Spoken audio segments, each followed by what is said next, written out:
ಸ್ನೇಹಿತರೆ ನಮಸ್ಕಾರ, welcome back to Shobhita creations. Friends, ನಾನು ಇವತ್ತು ನಿಮ್ಗೆ ನೋಡಿ ಬ್ಲೌಸ್ ಅಲ್ಲಿ ಸಣ್ಣ ಪುಟ್ಟ ಪ್ರಾಬ್ಲಮ್ಸ್ ಬರ್ತಾ ಇದೆ ಹೇಳ್ತಾ ಇರ್ತೀರಲ್ಲ, ಆ ಸಣ್ಣ ಪುಟ್ಟ ಪ್ರಾಬ್ಲಮ್ ಏನೇನ್ ಬರ್ತಾ ಇದೆ, ಅದಕ್ಕೆ ನಾವು ಯಾವ ರೀತಿ ಸಾಲ್ವ್ ಮಾಡಬೇಕು ಅನ್ನೋದರ ಸಂಪೂರ್ಣ ಮಾಹಿತಿನ ಈ ವಿಡಿಯೋದಲ್ಲಿ ತಿಳಿಸ್ಕೊಡ್ತಾ ಇದ್ದೀನಿ. ನಿಮ್ಗೆ ಆಲ್ಮೋಸ್ಟ್ ಶೋಲ್ಡರ್ ಡ್ರಾಪ್ ಆಗ್ತಾ ಇರಬಹುದು, ಹಾಗೇನೆ ನಿಮ್ಗೆ ಕಂಕಳ ಹತ್ರ ರಿಂಕಲ್ಸ್ ಬರೋ ಚಾನ್ಸಸ್ ಜಾಸ್ತಿ ಇದೆ, ಆ ತರ ಪ್ರಾಬ್ಲಮ್ ಅಂತ ಹೇಳ್ತಾ ಇರ್ತೀರಲ್ಲ. ಈ ಪ್ರಾಬ್ಲಮಿಗೆ ಸಂಪೂರ್ಣವಾದ ಸೊಲ್ಯೂಷನ್ ಅನ್ನೋದು ಈ ವಿಡಿಯೋದಲ್ಲಿ ನಾನು ತಿಳಿಸ್ಕೊಟ್ಟಿದ್ದೀನಿ. ಏನೆಲ್ಲ ಮಾಡಿದ್ರೆ ನಿಮ್ಗೆ ಯಾವುದೇ ರೀತಿ ಪ್ರಾಬ್ಲಮ್ ಇಲ್ದಲೆ ಒಂದು ಪರ್ಫೆಕ್ಟ್ ಬ್ಲೌಸ್ ನ ಸ್ಟಿಚ್ ಮಾಡಬಹುದು, ಅದ್ರ ಬಗ್ಗೆ ಸಂಪೂರ್ಣ ಮಾಹಿತಿನ ತಿಳಿಸ್ಕೊಟ್ಟಿದ್ದೀನಿ. ಸೊ ವಿಡಿಯೋನ ಎಲ್ಲೂ ಸ್ಕಿಪ್ ಮಾಡದೆ ಆದಷ್ಟು ಸಬ್ಸ್ಕ್ರೈಬ್ ಮಾಡ್ಕೊಂಡೆ ವಿಡಿಯೋ ನೋಡಿ. ಈ ವಿಡಿಯೋ ನಿಮ್ಗೆಲ್ಲ ಖಂಡಿತ ಇಷ್ಟ ಆಗತ್ತೆ. ಇಷ್ಟ ಆಗೋದ್ರಿಂದ ಲೈಕ್ ಮಾಡಿ, ಅಲ್ಲದೆ ನಿಮ್ಮ ಫ್ಯಾಮಿಲಿ ಫ್ರೆಂಡ್ಸ್ ರಿಲೇಟಿವ್ಸ್ಗೆ ಆದಷ್ಟು ಈ ವಿಡಿಯೋನ ಶೇರ್ ಮಾಡಿ. ಬನ್ನಿ ಫ್ರೆಂಡ್ಸ್, ಇವತ್ತಿನ ವಿಡಿಯೋನ ಸ್ಟಾರ್ಟ್ ಮಾಡೋಣ. ನೋಡಿ, ಇವತ್ತಿನ ಈ ವಿಡಿಯೋದಲ್ಲಿ ನಾನು ನಿಮ್ಗೆ ನೋಡಿ ಈ ರೀತಿಯಾಗಿ ಲೈನಿಂಗ್ ಮತ್ತೆ ಮೇನ್ ಫ್ಯಾಬ್ರಿಕ್ ಎರಡೂನು ಈ ರೀತಿ ಜಾಯಿನ್ ನ ಮಾಡಿ ಇಲ್ಲಿ ಒಂದು ಸ್ಟಿಚ್ ನ ಹಾಕಿದೀನಿ. ಇದ್ರ ಬಗ್ಗೆ ನಿಮ್ಗೆ ನಾಲೆಡ್ಜ್ ಇದೆ, ಆಲ್ರೆಡಿ ನೀವೆಲ್ಲ ಬ್ಲೌಸ್ ನ ಸ್ಟಿಚ್ ಮಾಡ್ತೀರಲ್ವಾ, ಹಾಗಾಗಿ ನಾನು ಇದನ್ನ ಸ್ಟಿಚ್ ಮಾಡೋದನ್ನ ತೋರಿಸಿಲ್ಲ. ಸೊ ಈ ರೀತಿಯಾಗಿ ನಾನು ಒಂದು ರೆಡಿನ ಮಾಡ್ಕೊಂಡಿದೀನಿ. ಇದು ಜಸ್ಟ್ ರೌಂಡ್ ನೆಕ್ ಫ್ರೆಂಡ್ಸ್. ಮತ್ತೆ ಇಲ್ಲಿ ನೀವು ರೌಂಡ್ ಅನ್ನೋದು ಪರ್ಫೆಕ್ಟ್ ಆಗಿ ಬರ್ಬೇಕು ಅಂದ್ರೆ ನೋಡಿ ಈ ರೀತಿಯಾಗಿ ಸೆಂಟರ್ ಗೆ ಒಂದು ಲೈನ್ ನ ಹಾಕೊಂಡಿರಿ. ನೋಡಿ, ಕರೆಕ್ಟ್ ಆಗಿ ನಾವು ಏನೇ ಡಿಸೈನ್ ಮಾಡ್ಬೇಕು ಅಂತ ಸೆಂಟರ್ ಗೆ ಮಾಡ್ಕೋಬೇಕಾಗತ್ತೆ ಕರೆಕ್ಟ್ ಆಗಿ. ಸೊ ಹಾಗಾಗಿ ಈ ರೀತಿಯಾಗಿ ಒಂದು ಲೈನ್ ನ ಹಾಕೊಂಡಿರಿ. ಹಾಗೆ ಇದು ಕ್ಯಾನ್ವಾಸಿಗೆ ನೋಡಿ ಲೈನಿಂಗ್ ನ ಈ ರೀತಿಯಾಗಿ ಹಾಕಿ ಐರನ್ ಮಾಡಿ ಇಲ್ಲಿ ಸ್ಟಿಚ್ ನ ಕೂಡ ಹಾಕೊಂಡಿದೀನಿ. ಹಾಗೆ ಡೀಪ್ ಬಂದು 11 ಇಂಚಸ್ ಗೆ ಇದೆ. ಇಲ್ಲಿ ನಾನು ಜಾಸ್ತಿ ಬ್ರಾಡ್ ನ ತಗೊಂಡಿಲ್ಲ, ಅವ್ರು ಜಾಸ್ತಿ ಬ್ರಾಡ್ ಬೇಡ ಹೇಳಿರೋದ್ರಿಂದ ನಾವು ಎಷ್ಟು ಬ್ರಾಡ್ ನ ತಗೊಂತೀವಿ ಅನ್ನೋದು ಕೂಡ ಡಿಪೆಂಡ್ ಆಗತ್ತೆ. ಬ್ಲೌಸ್ ಅಂತ ತಗೊಂಡಾಗ ನಮ್ಗೆ ಬಾಟಮ್ ಅಲ್ಲಿ ಸ್ವಲ್ಪ ಬ್ರಾಡ್ ತಗೊಂತೀವಿ, ಟಾಪ್ ಅಲ್ಲಿ ಅಷ್ಟು ಬ್ರಾಡ್ ತಗೊಳಲ್ಲ. ನಮ್ಗೆ ಶೋಲ್ಡರ್ ಡ್ರಾಪ್ ಎಲ್ಲ ಆಗ್ಬಾರ್ದು ಅಂತ ಅಂದ್ರೆ ಈ ರೀತಿ ಟಿಪ್ಸ್ ನ ಫಾಲೋ ಮಾಡಿ. ಹಾಗೆ ಈಗ ಕ್ಯಾನ್ವಾಸಿಗೆ ನೋಡಿ ಮೂವ್ ಆಗ್ಬಾರ್ದು ಅಂತ ಆಯ್ತು ಅಂತ ಅಂದಾಗ ಈ ರೀತಿಯಾಗಿ ಒಂದು ಗುಂಪಿನ ಹಾಕೊಳ್ಳಿ. ಬಿಗಿನರ್ಸ್ ಆದವರು ಈ ರೀತಿಯಾಗಿ ನೀವು ಮಾಡ್ಕೊಂಡ್ರೆ ನಿಮ್ಗೆ ತುಂಬಾನೇ ಈಸಿಯಾಗಿ ನೀವು ಸ್ಟಿಚ್ ನ ಮಾಡ್ಬೋದು, ಮತ್ತೆ ತುಂಬಾನೇ ಕಂಫರ್ಟಬಲ್ ಆಗಿರತ್ತೆ. ಅಲ್ಲದೆ ನಿಮ್ಗೆ ಬಟ್ಟೆ ಜರುಗುತ್ತೆ ಅಂತ ಅಂದವರು ಗುಂಪಿನ ಹಾಕಿರ್ತೀವಿ ಅಲ್ವಾ, ಆದ್ರೂ ಜರುಗುತ್ತೆ ಅಂತ ಅಂದವರು ಸೆಂಟರಿಗೆ ಒಂದು ಸ್ಟಿಚ್ ನ ಹಾಕೊಂಡು ನೆಕ್ಸ್ಟ್ ಈ ರೀತಿಯಾಗಿ ರೌಂಡ್ ಸ್ಟಿಚ್ ನ ಹಾಕಿ. ಅವಾಗ ನಿಮ್ಗೆ ತುಂಬಾನೇ ಕಂಫರ್ಟಬಲ್ ಆಗಿರುತ್ತೆ, ಎಲ್ಲೂ ಕೂಡ ಜರುಗಲ್ಲ. ಇಲ್ಲ ಅಂತ ಆಯ್ತು ಅಂತಂದ್ರೆ ಈಗ ನಾನು ಏನ್ ರೌಂಡ್ ಸ್ಟಿಚ್ ಹಾಕ್ತಾ ಇದ್ದೀನಿ ಈ ರೀತಿಯಾಗಿ ಬೇಕಾದ್ರೂ ಸ್ಟಿಚ್ ನ ಹಾಕೋಬಹುದು. ನನಗೆ ತುಂಬಾ ಜರುಗತ್ತೆ ಅಂತ ಅಂದವರು ಸೆಂಟರಿಗೆ ಒಂದ್ ಲೈನ್ ಹಾಕೊಂಡು ಅಲ್ಲಿ ಕೂಡ ಸ್ಟಿಚ್ ಹಾಕಿ ನೆಕ್ಸ್ಟ್ ಇಲ್ಲಿ ಈ ರೀತಿಯಾಗಿ ನೆಕ್ ನ ಫಿನಿಶಿಂಗ್ ಮಾಡ್ಕೊಳ್ಳಿ. ನಾನು ಇಲ್ಲಿ ಹೇಳದ್ನಲ್ಲ ಈ ರೀತಿಯಾಗಿ ಇಲ್ಲಿ ಲೈನ್ ಹಾಕಿದೀನಲ್ಲ, ಈಗ ಲೈನ್ ಹಾಕೊಂಡು ಆಮೇಲೆ ಬೇಕಾದ್ರೂ ಸ್ಟಿಚ್ ಹಾಕ್ಬೋದು. ಈಗ ಇಲ್ಲಿ ನೀವು ಒಂದು 1/4 ಇಂಚಷ್ಟು ಕಚ್ಚಾ ಬಿಟ್ಟು ನೀಟಾಗಿ ನೀವು ಟ್ರಿಮ್ ಅನ್ನೋದನ್ನ ಮಾಡ್ಕೋಬೇಕಾಗತ್ತೆ. ಇದಕ್ಕಿಂತ ಜಾಸ್ತಿ ಕಚ್ಚಾ ಎಲ್ಲ ಬಿಡಬೇಡಿ ಫ್ರೆಂಡ್ಸ್. ನಾವು ನೆಕ್ ಫಿನಿಶಿಂಗಿಗೆ ಕ್ಯಾನ್ವಾಸ್ನ ರೌಂಡ್ ನೆಕ್ಕಿಗೆಲ್ಲ ಏನ್ ನೆಸೆಸರಿ ಇಲ್ಲ.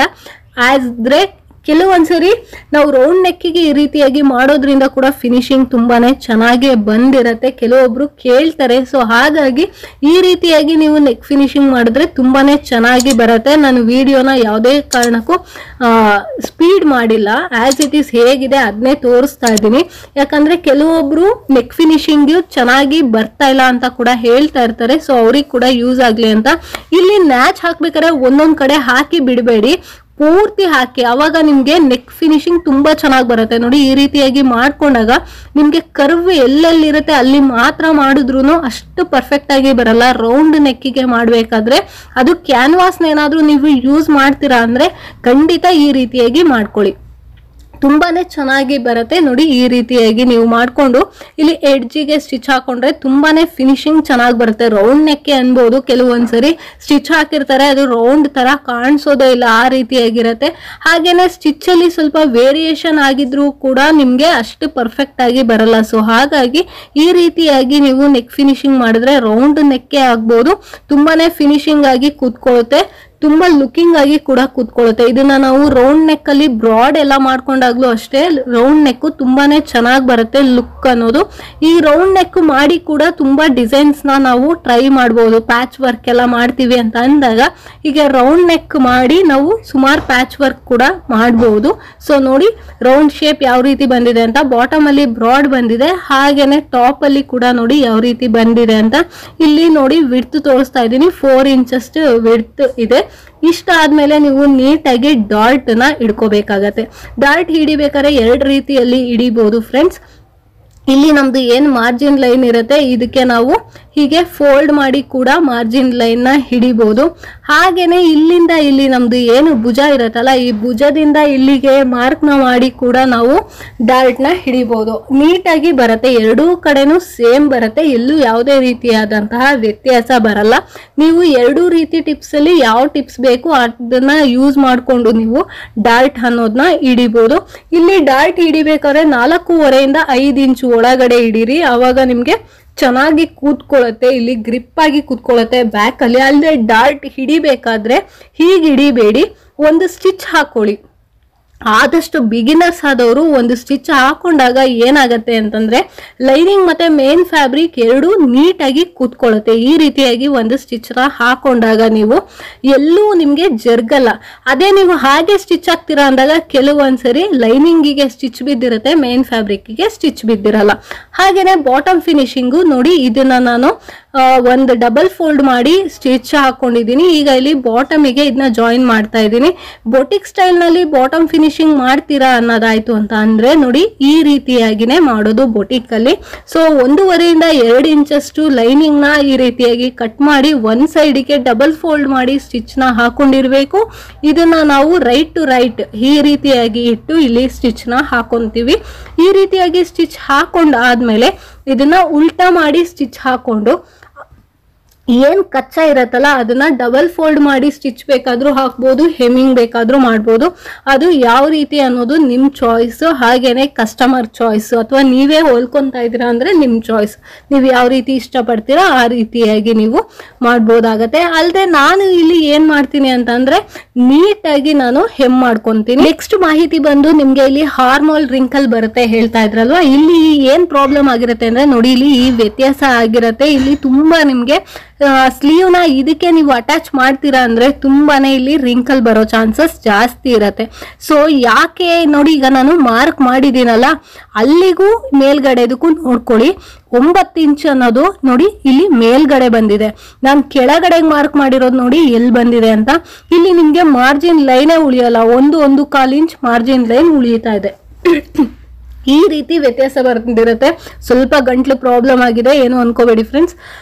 ಸೊ ಈಗ ನೋಡಿ, ನಾನು ಭುಜನ 3 ಇಂಚು ಅಂದ್ರೆ ನಾನು ನಿಮಗೆ ಕಟಿಂಗ್ ಎಲ್ಲ ತೋರಿಸಿಲ್ಲಲ್ಲ, ನನಗೆ ರೆಡಿ ಭುಜ ಬಂದು 3 ಇಂಚ್ ಬೇಕು. ಸೊ ಇಲ್ಲಿ ಭುಜ ಜಾಸ್ತಿ ಇದೆ. ಹಾಗೇನೆ ಇಲ್ಲಿ ಹಾರ್ಮೋಲ್ ಹತ್ರ ಶೇಪ್ಸ್ ಎಲ್ಲ ನಾವು ಸ್ಟಿಚ್ ಮಾಡಿದಾಗ ಪರ್ಫೆಕ್ಟ್ ಆಗಿರಲ್ಲ, ಸ್ವಲ್ಪ ವ್ಯತ್ಯಾಸ ಆಗಿರುತ್ತೆ, ಡಾರ್ಟ್ ಎಲ್ಲ ಹಿಡ್ದಿರ್ತೀವಲ್ಲ. ಹಾಗಾಗಿ ಈಗ ಇಲ್ಲಿ ನಾನು ತೋರಿಸ್ತಾ ಇದ್ ನೋಡಿ 3.5 ಇಂಚಿಗೆ ನಾನು ಇಲ್ಲಿ ಮಾರ್ಕ್ ನ ಮಾಡ್ಕೊಂಡಿರೋದು. ಈ ಅರ್ಧ ಇಂಚ್ ಏನು ಅಂದ್ರೆ ಇಲ್ಲಿ ನಾವು ಏನು ಓವರ್ಲಾಕ್ ಮಾಡ್ಕೊಂತೀವಿ, ಹಾಗೆ ಸ್ಲೀವ್ ಅಟ್ಯಾಚ್ ಮಾಡ್ತೀವಲ್ಲ, ಅದಕ್ಕೆ ನೋಡಿ ಈ ಅರ್ಧ ಇಂಚು.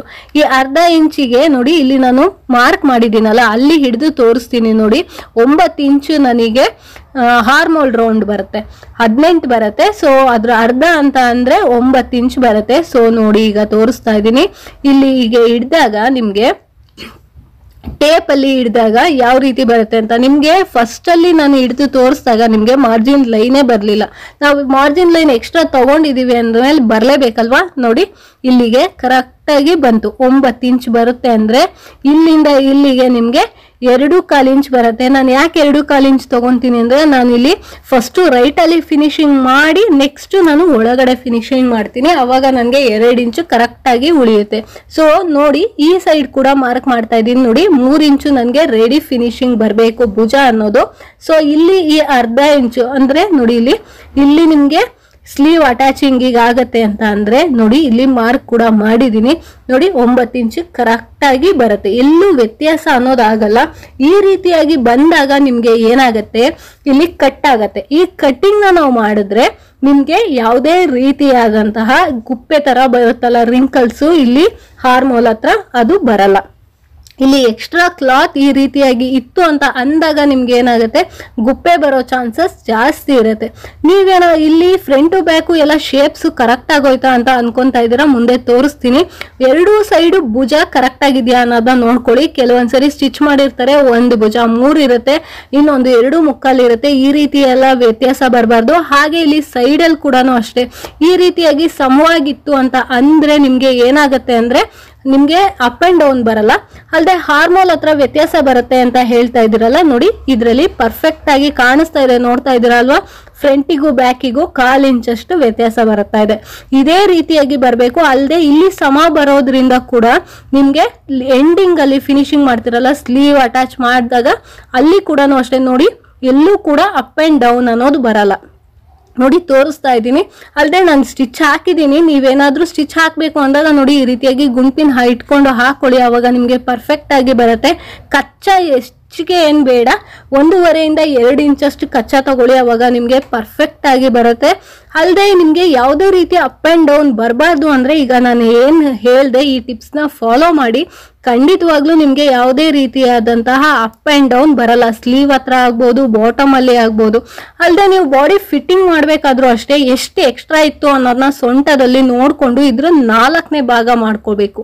4ನೇ ಭಾಗ ಮಾಡ್ಕೊಂಡು ಇದನ್ನ ಮಾರ್ಕ್ ಮಾಡ್ಕೋಬೇಕು. ಇಲ್ಲಿ ನೀವು ಹೊಲಿಬೇಕಾದ್ರೆ ಏನ್ ಗೊತ್ತಾ, ಈಗ ಹಿಡ್ಕೊಂಡು ಎಳೆದಾಗ ನಿಮ್ಗೆ ರಿಂಕಲ್ ಬರೋ ಚಾನ್ಸಸ್ ಜಾಸ್ತಿ ಇರುತ್ತೆ. ಸೊ ಹಾಗಾಗಿ ಎಲ್ಲೂ ಎಳೆಯೋದಕ್ಕೆ ಹೋಗ್ಬೇಡಿ. ಹಾಗೆ ಫ್ರಂಟ್ ನೋಡ್ತಾ ಇದೀರಲ್ಲ, ಎಫ್ ಅಂತ ಹಾಕಿರೋದು, ಈ ಫ್ರಂಟ್ ಅಂತ ಏನ್ ಬಂದಿರುತ್ತೆ ಅದು ಕರೆಕ್ಟ್ ಆಗಿ ಫ್ರಂಟ್ ಸೈಡ್ಗೆ ಬಂದಿರಬೇಕು. ಇಲ್ಲ ಅಂತ ಆಯ್ತು ಅಂದ್ರೂ ನಿಮ್ಗೆ ಕುಪ್ಪೆ ಬರೋ ಚಾನ್ಸಸ್ ಜಾಸ್ತಿ ಇರುತ್ತೆ. ಸ್ಲೀವ್ ಅಟ್ಯಾಚ್ ಮಾಡ್ಬೇಕಾದ್ರೆ ಕೂಡ ಅಷ್ಟೇ, ಎಲ್ಲೂ ರಿಂಕಲ್ ಬರ್ದೇ ಇರೋ ತರ ನೋಡ್ಕೊಳ್ಳಿ.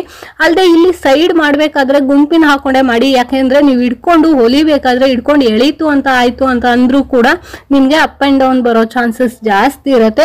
ಈಗ ಇಲ್ಲಿ ಹಾರ್ಮೋಲ್ ಹತ್ರ ಮಾರ್ಕ್ ಮಾಡ್ಬೇಕಾದ್ರೂ ಅಷ್ಟೇ ನೋಡಿ, ಇಲ್ಲಿ ಭುಜ ನೀಟಾಗಿ ಈ ರೀತಿಯಾಗಿ ಎಳ್ಕೊಂಡು ನೀವು ತಗೊಳ್ಳಿ. ನಮ್ದು ಏನ್ ಭುಜ 9, ಇಲ್ಲಿ ಹಾರ್ಮೋಲ್ ರೌಂಡ್ 9 ಬಂದಿತ್ತಲ್ಲ, ಅಲ್ಲಿಗೆ ನೋಡಿ ಮಾರ್ಕ್ ನ ಮಾಡ್ತಾ ಇದ್ದೀನಿ. ನಾವು ಆಲ್ರೆಡಿ ಕಟಿಂಗ್ ಅಲ್ಲಿ ಏನ್ ಮಾರ್ಕ್ ಮಾಡಿದ್ವಿ ಅಲ್ಲಿಗೆ ಕರೆಕ್ಟ್ ಆಗಿ ಬಂದಿದೆ. ನೋಡಿದ್ರ, ನೀವು ಇಷ್ಟು ಕರೆಕ್ಟ್ ಆಗಿ ನೀವು ಸ್ಟಿಚ್ ನ ಮಾಡ್ತು ಅಂದ್ರೆ ನಿಮ್ಗೆ ಯಾವುದೇ ಕಾರಣಕ್ಕೂ ವ್ಯತ್ಯಾಸ ಬರಲ್ಲ. ಏನ್ ಅಳತೆ ತಗೊಂಡಿರ್ತೀರಾ ಅಷ್ಟೇ ಬಂದಿರುತ್ತೆ. ಸ್ಟಿಚ್ ಮಾಡಿದಾಗ ಆಗ್ಬೋದು, ವೇರ್ ಮಾಡಿದಾಗ ಆಗ್ಬೋದು, ಯಾವುದೇ ರೀತಿ ವ್ಯತ್ಯಾಸ ಬರ್ದೆ ನಾವು ಸ್ಟಿಚ್ ಮಾಡಬೇಕು ಅಂತ ಅಂದ್ರೆ ಈ ಟ್ರಿಕ್ಸ್ ನ ಫಾಲೋ ಮಾಡಿ. ಇದ್ರಲ್ಲಿ ಏನಾದ್ರೂ ಡೌಟ್ ಇತ್ತು ಅಂತ ಅಂದ್ರೆ ನನ್ನ ಪರ್ಸನಲ್ ನಂಬರಿಗೆ ನೀವು ಮೆಸೇಜ್ ಹಾಕಿ ಇದನ್ನ ಟ್ರೈ ಮಾಡಿ ನೋಡಿ. ನಿಮ್ಗೆ ಹಾರ್ಮೋಲ್ ರಿಂಕಲ್ಸ್ ಏನಾದ್ರೂ ಮತ್ತೆ ಬರ್ತಾ ಇದೆಯಾ ಅಥವಾ ಇದರಿಂದಾನೇ ಸಾಲ್ವ್ ಆಗಿದೆಯಾ ಅನ್ನೋದ್ರ ಮಾಹಿತಿನ ನನಗೆ ತಿಳಿಸ್ಕೊಡಿ. ಈಗ ನೋಡಿ, ನಾವು ಏನು ಮಾರ್ಕ್ ನಾವು ಮಾಡ್ಕೊಂಡಿದೀವಿ ಅಲ್ಲಿಗೆ ನಾನು ಸ್ಟಿಚ್ ಹಾಕಿದ್ದೀನಿ. ಪಕ್ಕ ಇನ್ನು ಸ್ಟಿಚ್ ಹಾಕಿಲ್ಲ, ನಾನು ಇದು ಬಾಡಿ ಫಿಟ್ಟಿಂಗ್ ತಗೊಂಡು ಸ್ಟಿಚ್ ಮಾಡಿರೋದು. ಸೊ ಒಂದ್ಸರಿ ವೇರ್ ಮಾಡಿಸಿ ನೋಡ್ಬಿಟ್ಟು ಪಕ್ಕ ಸ್ಟಿಚ್ ಹಾಕೋಣ ಅಂತ. ಯಾಕಂದ್ರೆ ಸ್ವಲ್ಪ ಬಾಡಿಯಲ್ಲಿ ಮೆಜರ್ಮೆಂಟ್ ತಗೊಂಡು ಸ್ಟಿಚ್ ಮಾಡಿರೋದು ಫ್ರೆಂಡ್ಸ್ ಈ ಬ್ಲೌಸ್ ನ. ಸೊ ಹಾಗಾಗಿ ಒಂದ್ಸರಿ ವೇರ್ ಮಾಡಿಸಿ ನೋಡಿಸಿ ಆಮೇಲೆ ಅದ್ರ ಮೇಲೆ ಸ್ಟಿಚ್ ಹಾಕೋಣ ಅಂತ ಅನ್ಕೊಂಡಿದೀನಿ. ಇನ್ನೆಲ್ಲ ನಾನು ಏನ್ ಮೆಜರ್ಮೆಂಟ್ ತಗೊಂಡಿದ್ದೀನಿ ಹಾಗೆ ಬಂದಿದೆ. ಹಾಗೆ ಕಫ್ ಎಲ್ಲ ಆಗ್ಬೋದು ನೋಡಿ, ಈ ತರನೇ ಇರಬೇಕು. ಈ ತರ ಮುದ್ರುಕೊಂಡ್ರೇನೆ ಅದು ಕಫ್ ವೇರ್ ಮಾಡಿದಾಗ ಪರ್ಫೆಕ್ಟ್ ಆಗಿ ಕೂತ್ಕೊಳ್ಳುತ್ತೆ. ನಾರ್ಮಲ್ ಸ್ಲೀವ್ಸ್ ಅಲ್ಲ ಇದು, ಕಫ್ ಸ್ಲೀವ್ಸ್ ನ್ಯೂ ಟ್ರೆಂಡ್, ಈಗೆಲ್ಲ ಸ್ವಲ್ಪ ಫ್ಯಾಷನ್ ಇದೆಯಲ್ಲ ಆ ತರ. ಇಲ್ಲಿ ಒಂದು ಶೋ ಬಟನ್ ಎಲ್ಲ ಹಾಕಿದ್ರೆ ತುಂಬಾನೇ ಚೆನ್ನಾಗಿ ಕೂತ್ಕೊಳ್ಳುತ್ತೆ. ಬಟ್ಟೆ ಬೇರೆ ಅಂತ ಜಾಸ್ತಿ ಇರ್ಲಿಲ್ಲ ಫ್ರೆಂಡ್ಸ್, ಸೊ ಹಾಗಾಗಿ ಎಷ್ಟಾಗುತ್ತೆ ಅಷ್ಟರಲ್ಲಿ ನೀಟಾಗಿ ಸ್ವಲ್ಪ ಹೊಲ್ದಿದ್ದೀನಿ. ಈ ವಿಡಿಯೋ ನಿಮ್ಗೆಲ್ಲ ಖಂಡಿತ ಇಷ್ಟ ಆಗಿದೆ ಅಂತ ಅನ್ಕೊಂತೀನಿ. ಇಷ್ಟ ಆಗಿದ್ರೆ ಲೈಕ್ ಮಾಡಿ, ಶೇರ್ ಮಾಡಿ, ಕಮೆಂಟ್ ಮಾಡಿ. ನೀವೇನು ನಮ್ಮ ಚಾನಲ್ಗೆ ಸಬ್ಸ್ಕ್ರೈಬ್ ಆಗಿಲ್ಲ ಅಂದ್ರೆ ಮರಿದೆ ಸಬ್ಸ್ಕ್ರೈಬ್ ಆಗಿ, ಪಕ್ಕದಲ್ಲಿರೋ ಬೆಲ್ ಐಕಾನ್ ನ ಕ್ಲಿಕ್ ಮಾಡಿ. Thank you for watching friends.